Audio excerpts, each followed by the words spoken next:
எப்பயுமே வந்து vintage cake பண்ணணும் அப்படின்னு அடிக்கடி நினைப்பேன்.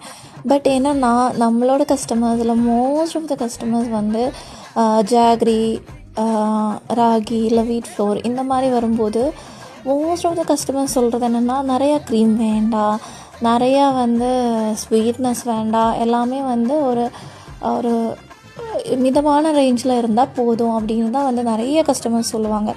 அதனாலேயே எனக்கு இந்த விண்டேஜ் கேக் செய்கிறதுக்கு ஒரு ஆப்பர்ச்சுனிட்டியே கிடைச்சதே இல்லை. இது வரைக்குமே செய்யலை. இது என்னமோ வந்து ரொம்ப நாள் ஆச்சு. விண்டேஜ் கேக்கே வந்து ரொம்ப ஓஜி டைப் கேக் தான். பட் ஸ்டில் நான் இதான் ஃபர்ஸ்ட் டைம் ஒரு விண்டேஜ் கேக் வந்து செய்கிறேன். எப்படி இருக்குதுன்னு கமெண்ட்டில் சொல்லுங்கள்.